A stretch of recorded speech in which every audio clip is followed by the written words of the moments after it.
that time once again for another Alterac Valley, September the 2nd, 2025. Looks like we got a ton of maniacs up in the house. I'm on my hunter because I shot the sheriff. We have 7 healers and 5 tanks. Alliance have 8 healers and 1 tank. Don't forget to hit that like, share, subscribe, and notification bell. Sometimes it's just good to jump right in at mid and see what kind of gas the other enemy team has, right? They got plenty of heals, so Blizzard actually didn't do too bad on matchmaking here. Granted, I mean, we do have 5 tanks for that front line pressure with, what, 5 boomies, and they only have 1. You're not going to get matchmaking 100% perfect, of course, but at least the healers are pretty close. We are popping off, though, using the hunters, multi-shots, trying to hit as many targets as we can. I don't really sit here and try to maximize damage. I try to look for those targets that I can take out and send them back to that graveyard. Got to put a little pressure on some other targets too, though. Especially the DK. That's their only gripper. We get their DK down, then maybe they won't be able to grip in so many of our healers besides using web pull, which probably will be going away once the midnight expansion is here. Looks like there's a lot of Clan Battlehammer we're up against too, right? Every now and then we see them here in EPICS. It's always a pretty fun match, usually. So far, HKs are kind of going back and forth. We've got 10, they have 5. So we got a little bit over them right now. Looks like Dita is topping the damage. Boomy City still, man. Paladin's coming up, though, too. On the light side, Mr. Hood X. Oh, they went down, though. Can't do any damage from the graveyard. That's the whole key, right? Nice little team fight we got going, for sure. Some of these matches or whatever, they last a long time, and a lot of them, they want to sit here and do all of the PvP fight. So it's kind of refreshing when you get a team that just says, hey, let's all clash mid and fight it out and not try and get, straight to the objectives and try to boss rush or any kind of crap like that. We are starting to gain on them a little bit. Maybe we can start pushing towards Stonehearth Graveyard next. Get some of their paladins down. Holy Jesus, they got 9 paladin rets? That's crazy. Tons and tons of divine shields, bops, freedoms, everything that goes with the pally, lay on hands. Nuts. We are starting to get some pressure, though, applied. We got to get past the midfield. We're not even in the midfield yet. Snowfall is pretty much right in the middle. We're not north of Snowfall's threshold yet. We're starting to slowly, though, knock them back. Now we're moving forward a little bit. Let's get some of these hunters down. Yep. Pookie Bear is history. We got the monk healer up in our face. Finish them. Yep. Once you get 10 targets on one monk, they are pretty much gone if they don't have life cocoon. Looks like one of the first towers that been tapped a minute ago, too, down in our base. They probably got a stealthy out there. Got to get Snowfall back. But we got plenty of time. 3 minutes to go. I'll take the killing blow on that warlock. Let's get another paladin down. The monk's just rushing into us just to die again. Okay. I mean, we'll take the free kill for sure. Back to my base. Try to get this back east. There was nobody in there guarding it. There's a paladin down here, so it wasn't a stealthy. But the paladin should be about history soon. There goes lay on hands, right? Yeah. They got Bubble coming back in 9 seconds. Chase them down. They're going to have Divine Shield back, and then we got to sit and wait for that. Without a priest to mass dispel it, get him 1 second. There it is. Yeah, he just barely got it back, man. I'm going to hit Turtle, though. Gets rid of the rest of his Divine Shield. Keep some distance here, and then start popping off. They shouldn't have anything left now. Should be all she wrote. Lights out. Loot all the bodies. We got a Batcap Tower point and IBT. Snowfall has been flipped again. We got a big push going on Stonehearth Graveyard now. They obviously see that we're winning the team fight and have switched over to objectives, so we're going to have to do a little bit of defense action. Got TP back. We may not get Stonehearth Graveyard because we had to send so many on Batcap duty. Finish off the pally. Now let's go to Iceblood. Get Iceblood Tower back. Yep, we got it. They reclaimed it once again. And they have some more down here. We put some pressure on Stonehearth Bunker now. Maybe we will burn it, maybe we won't, but we got a lot of people that are rushing over that way. It's still got 3 minutes and 20 seconds, so it's going to be a little bit. They're going to be able to put a lot of pressure on there because they spawn right in the back. They can just jump off and glider and pretty much go right into SHB. I'm going to try to make it to SHB. I'm disengaging away. I'm not going to make it. Sometimes it's just good to be a distraction, though, right? If I can keep them away and out of the bunker, it's just the same thing as being inside of there. Our team looks like it's probably wiping inside the bunker, though. There's not a whole lot left. 2 minutes to go. Can we hold it? Oh, they got too many on the flag. It's going to be hard to interrupt all of them. Yep, down with the ship. Back cap some more inside of our base. They got a couple in the east tower. Their tank warriors here. Get the rogue down first. Of course, evasion's almost gone. That means the rogue will be history too. Finish them now. They should have all their defenses gone. Obviously, tank warriors have a few things up their sleeve so they can still stay around and a little bit longer than normal. The rogue's running. Now we can finish off the tank and reclaim the east tower. No objectives have been capped right now. Belinda is still up, and so is Captain Gal too. Now we're fighting here for the choke point. We do have a bunch of stuff going on though. Double tap in their base, as well as Snowfall fully capped for us. So we can have some people try to sneak around, get the graveyard, take out Belinda, maybe hit Icewing, or just go north, right? We have a ton of stealth up inside their base. They're going to have to send some people to deal with that pretty soon, right?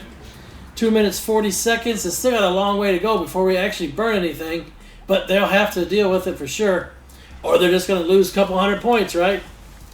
All them stealth that are up there, they probably should all stack inside of one bunker. That usually works out the best. Just put a tap on one or the other just for distraction. They have reclaimed south bunker. 220 to go on the north. We got to get IBT back. It's pretty much clear on the ground. They have some more that are heading outside from Galv's area. Nobody is on Galv, though. Interestingly enough, they had enough over here, they probably could have just straight zerged Galv. We got IBT back.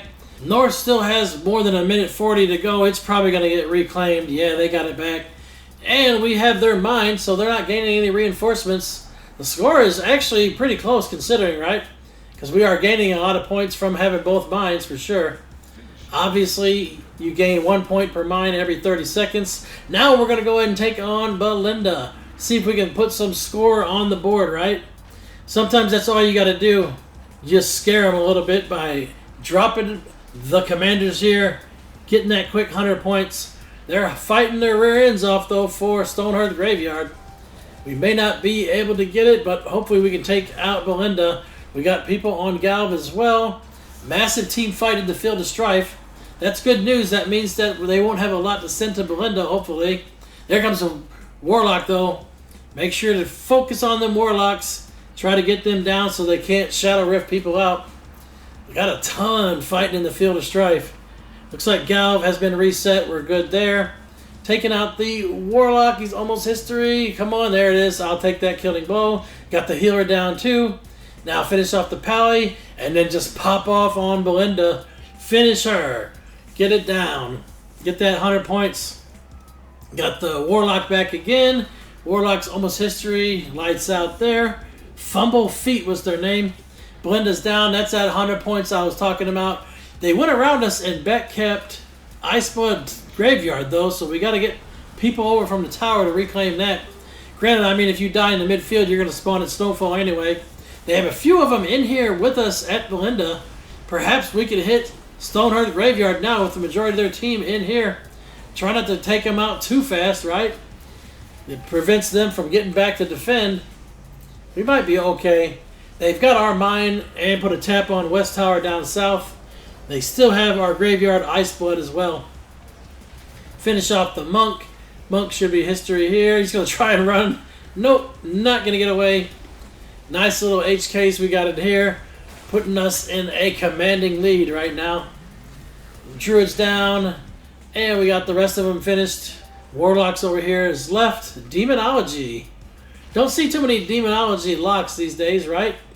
Now we're going to go ahead and put some pressure on Stonehearth Bunker after we've tapped Stonehearth Graveyard.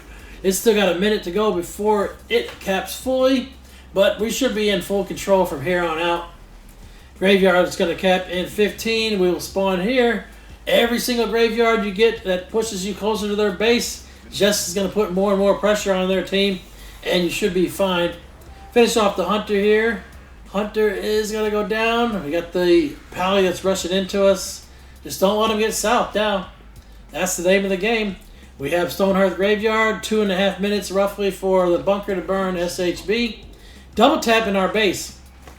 Might have to go back there and check that out. They actually have upped their pally game too. They got 2 holy pallies and they have 10 ret pallies now. Holy shit. That's a lot of melee. Plus, look at all the warriors. They got, what, 5 warriors too? Crazy. Couple rogues, and they got 1 DK. It's very melee heavy for sure. They should be able to put on a lot more pressure on us, I would think. Granted, like I said, we got that lead, and some of them will get sloppy here after that. They were putting up a hell of a fight, you know, for the longest time. We're not into this match 30 minutes yet, so reinforcements are not ticking down on both sides. West Tower's got 3 minutes before it goes. Yeah. Still see some Clan Battlehammer in here. Not a lot on the Wise PvP list right now, but hey, a couple people from Critical Mass as well. I haven't heard of them, but I like the name. Pretty cool name. Finish off Grudge Bearer. Almost so close. Yep. Next step, we got to push this choke point here and get inside of Icewing. Once we burn SHB and Icewing, they'll be under 200 points. Reinforcements will be ticking down at that point.